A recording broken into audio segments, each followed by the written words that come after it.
Hello there, this is Bic Benedict. We're playing DMC Devil May Cry on Dante Must Die difficulty, and this is my hardcore difficulty, turbo mode, enhanced video guided walkthrough for the aforementioned title. We have mission 17 before us, and so far it has proven to be the hardest mission.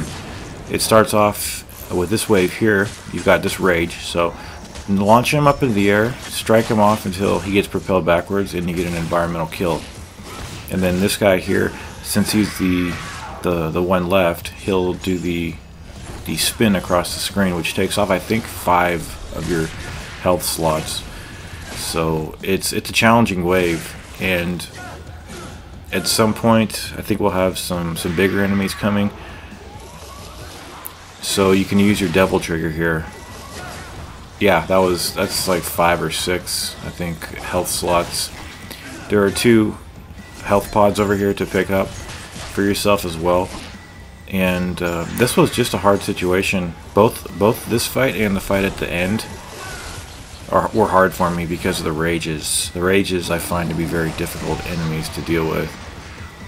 So this is wave 2, and in none of these fights are you given checkpoints. So we have the Death Knights and the Elite Stygians here. So you want to do group damage with the Aquila, L2 plus triangle hold to do that. Well, actually, first you want to bind them by L2 plus triangle, triangle, pause, triangle, and then do the L2 triangle whirlwind attack, which is a great attack to do on these guys because you can do collective damage to them. And sometimes actually it's not a matter of time when they double trigger, it's a matter of how many you've dispatched.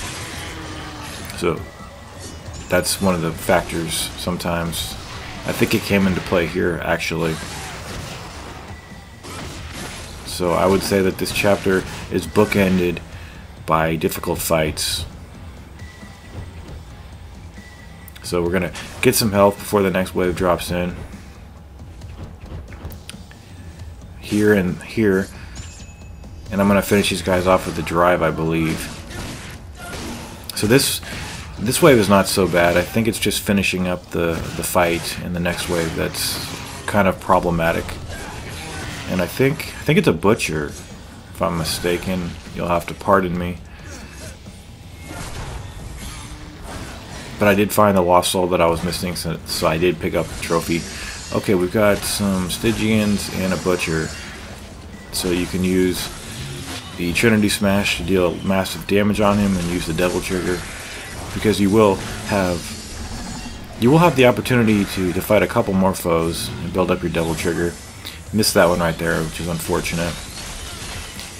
So you want to be very careful here that you don't perish, which is easier said than done sometimes, isn't it?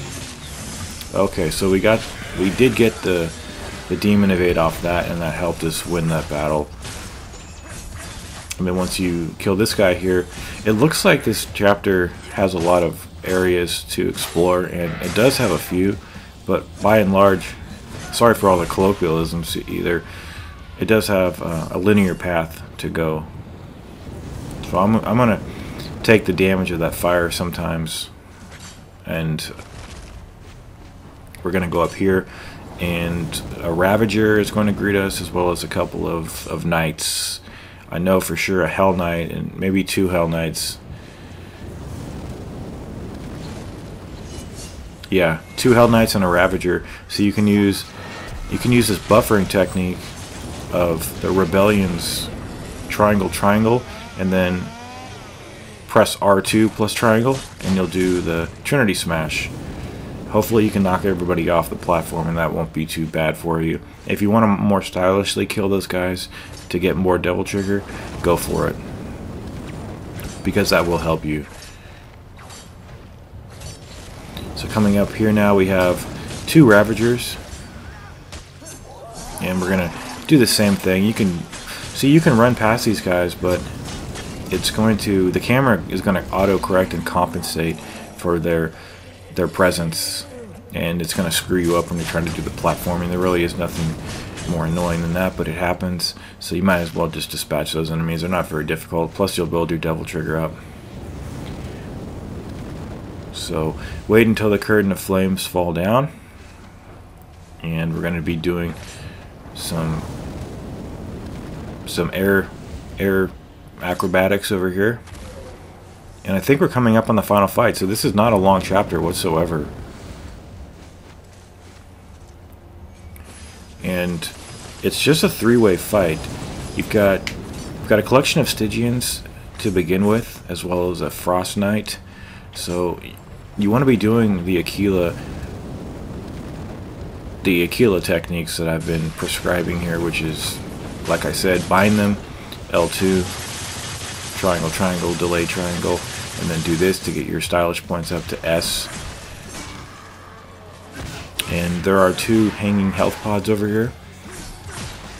I think the main issue is it's a wave that we haven't fought yet, which is coming up. 2 of the Blood Rages and 1 Dream Runner. And it's kind of difficult because you know if you kill one rage, one of the rages, you'll have the other one doing his spin across the screen, and then the Dream Runner doing his quick attacks. So this is the second wave. You've got about half a dozen elite Stygians and then the Witch. So just try to make these fights as clean as possible, because you want to have as much health as possible coming up for the final wave. So do the buffering technique. Try to get her out of the portal as quickly as possible. Keep the Stygians off the screen, and just repose against the fact that you can get these health pickups over here to offset any damage that you take.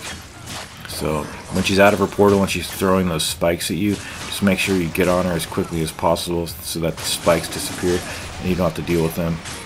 And then at this point,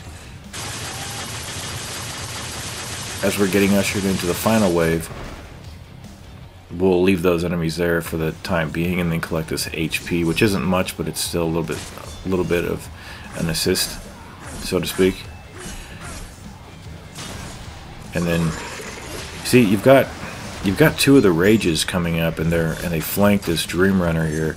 So what I would tell you about this fight is, ask yourself, what are you more comfortable fighting, the Dream Runner or the rages? And I kind of just I kind of just want to get the rages out of the way, because I'm more comfortable fighting the Dream Runners.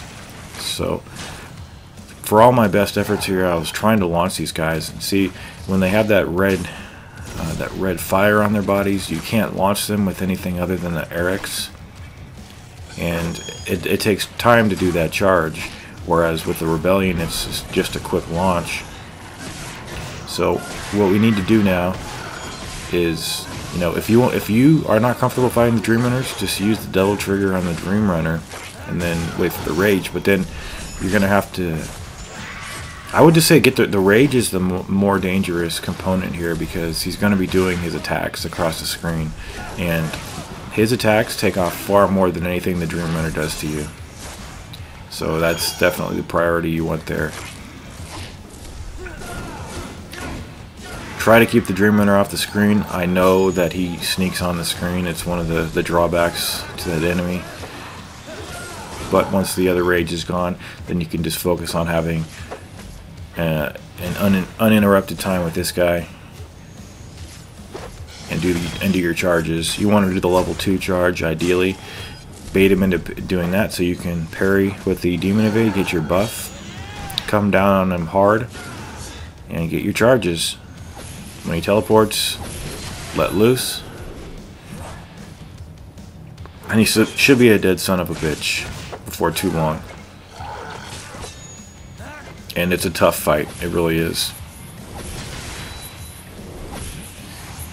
So right there I backed off because I had my uppercut charging, and I have less faith in hitting him when he comes out of the teleport with the uppercut. But there he goes, he's fallen. And unfortunately there's no other ways, but we're just gonna eat this fire here, because 7 years ago we all went through the flames.